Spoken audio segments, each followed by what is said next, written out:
Halo Bapak Ibu pejuang P3K, salam kenal dari sesama pejuang P3K. Dalam video ini saya akan membahas soal latihan P3K khususnya dalam bidang bahasa Inggris.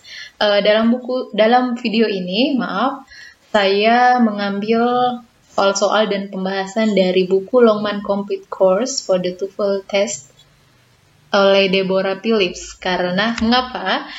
Saya rasa Bapak Ibu pasti sudah tahu karena pada saat tes tahap 1 kemarin itu benar-benar mengejutkan kita ketika mengerjakan soal bahasa Inggris karena soal yang keluar itu bisa dibilang hampir atau tidak begitu sesuai dengan modul-modul latihan yang diberikan di SIM PKB. Oleh karenanya,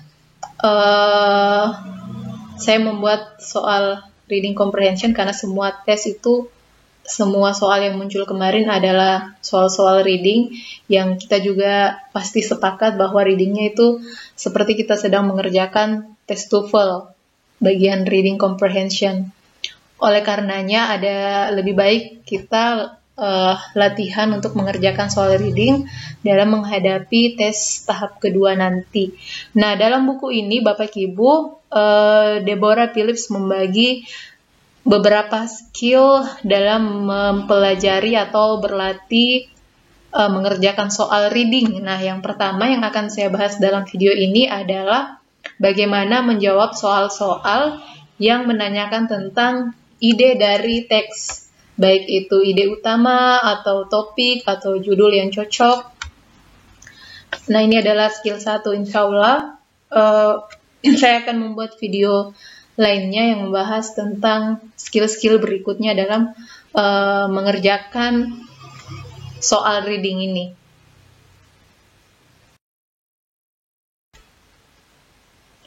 Baik Bapak Ibu, sebelum mengerjakan soal ada beberapa tips yang dibahas dalam buku ini untuk mengerjakan soal yang menanyakan ide dari teks.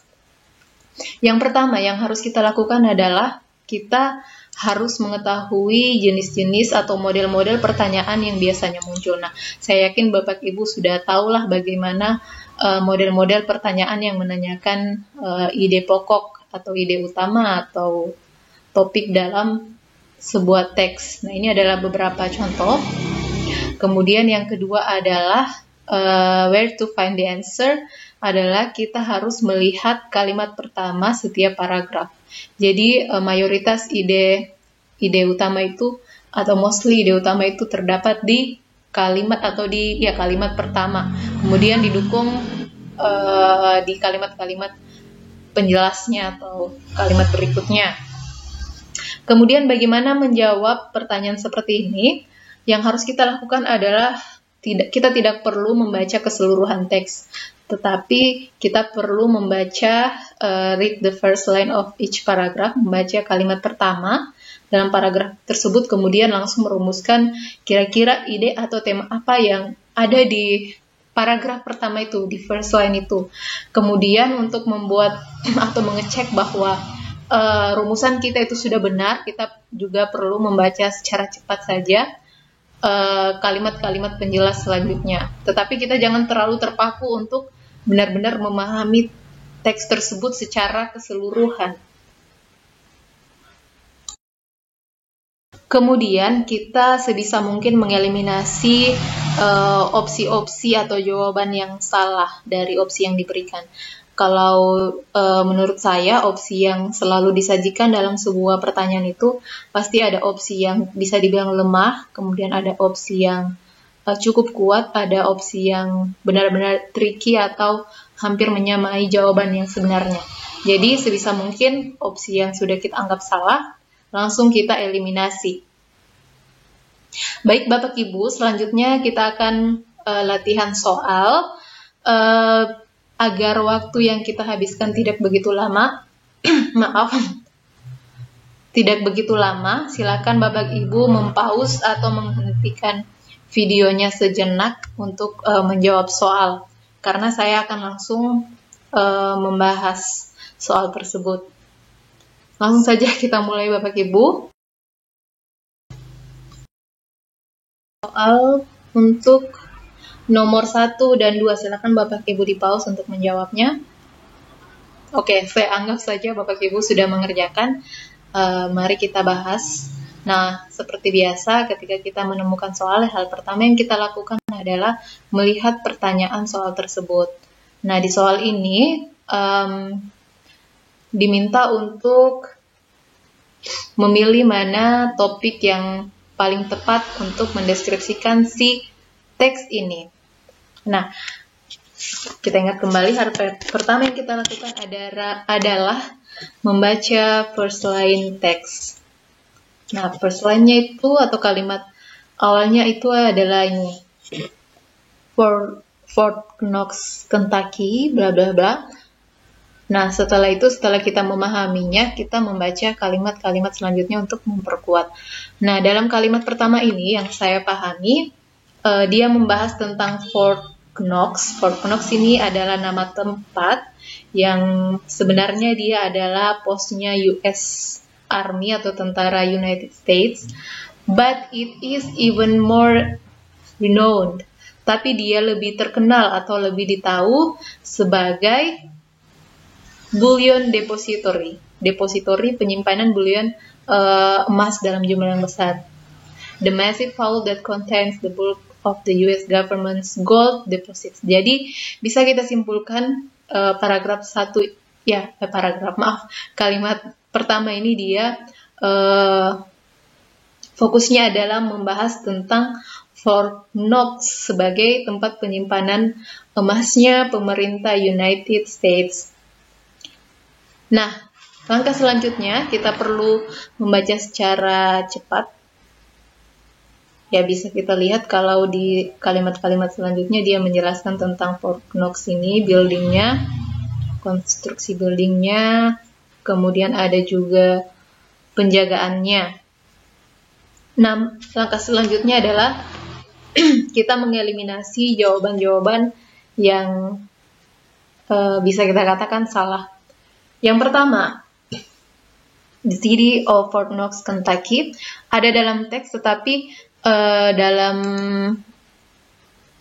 dalam teks ini dia tidak fokus membahas tentang Fort Knox, kota tentang Fort Knox ini. Jadi bisa kita katakan nih jawaban yang bisa dieliminasi. Yang kedua, the Federal Gold Depository bisa jadi, kita simpan. C, the US Army Post at Fort Knox, ya bisa jadi juga karena ada di kalimat pertama. Gold bullion juga bisa jadi.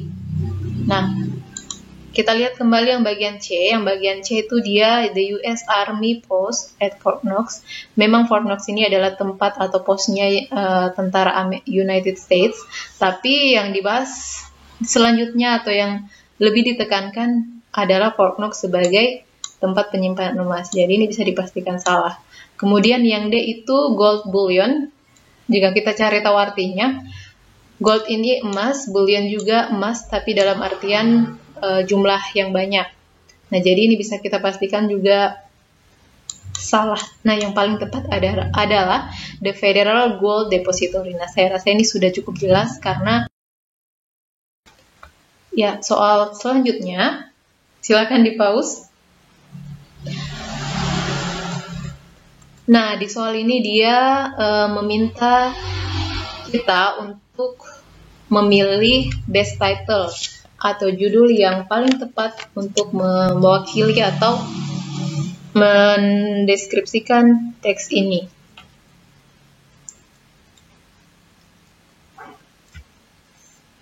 Oke, seperti biasa yang harus kita lakukan pertama adalah membaca kalimat first line-nya karena tadi kita sudah baca, jadi langsung saja kita lihat pada opsinya.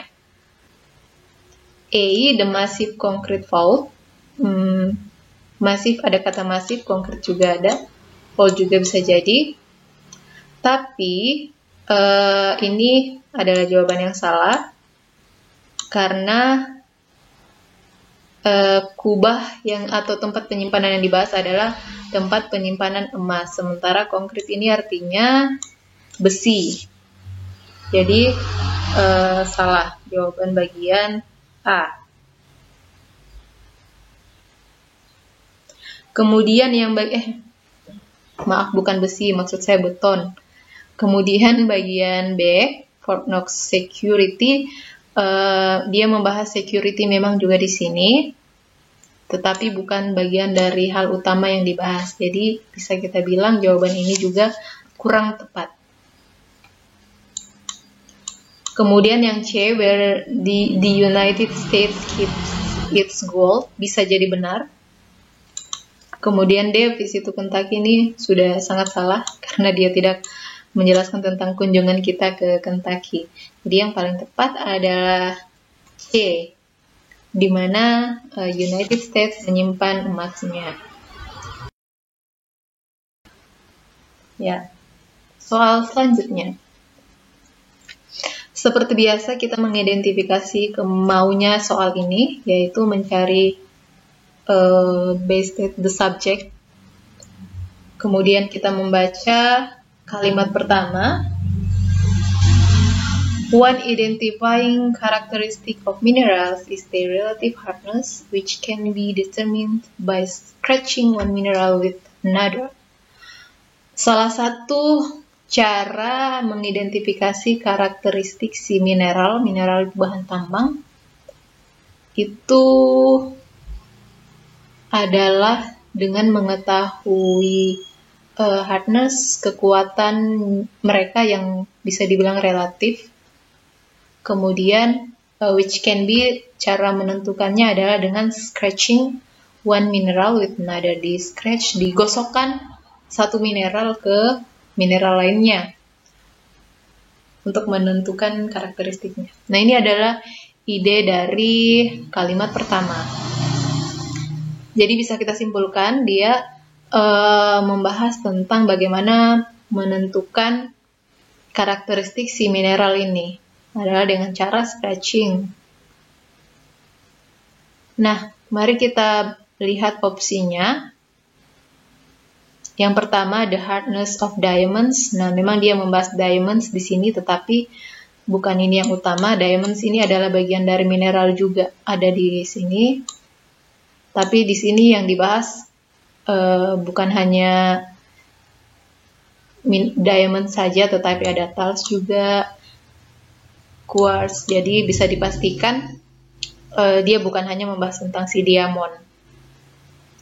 Yang kedua, identifying minerals by means of a scratch test. Mengidentifikasi mineral dengan cara atau dengan tes scratch, gosokkan tadi.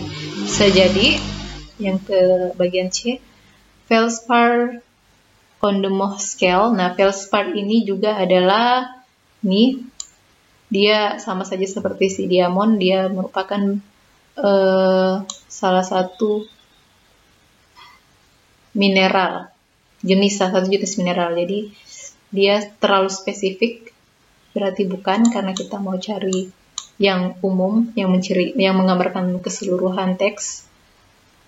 D, ini sangat jauh, recognizing minerals in their natural state. Bukan ya. Jadi yang paling tepat Bapak Ibu adalah B, mengidentifikasi mineral dengan test scratch. Soal selanjutnya, di soal ini diminta untuk menentukan main idea. Seperti biasa, kita lihat kalimat pertama. Karena kita sudah melihatnya di soal sebelumnya, jadi kita langsung melihat opsinya. Ide utama. The hardness of a mineral can be determined by its ability to make a mark on other minerals. Bisa jadi. Kemudian diamonds. Nah, ini juga terlalu spesifik. Sementara yang diminta adalah ide utama. Tentu saja bukan ini.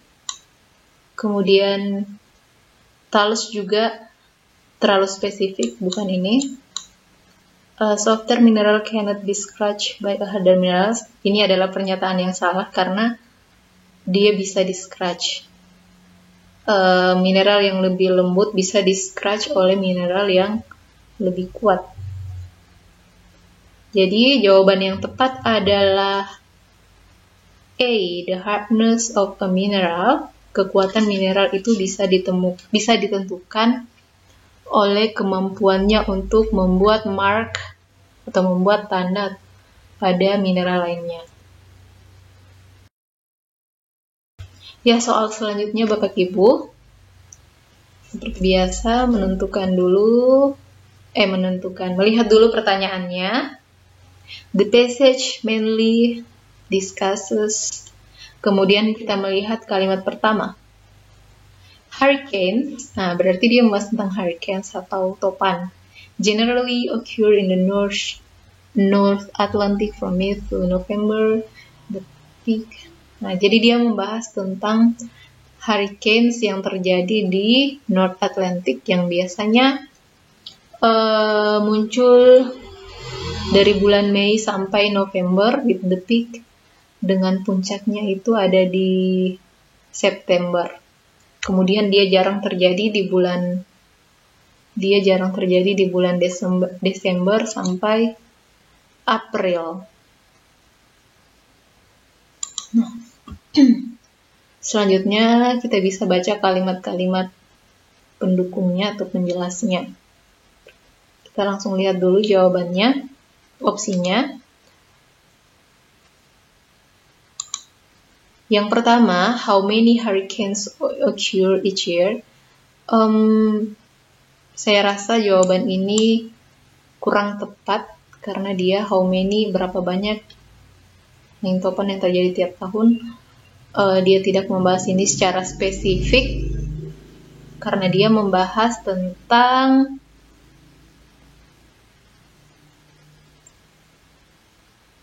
hurricane secara umum.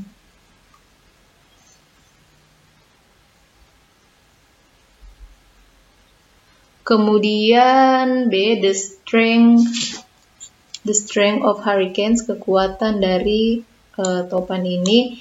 Dia membahasnya di paragraf kedua, bisa jadi. Kemudian C, the weather in the North Atlantic, ini kurang spesifik. The weather itu cuaca.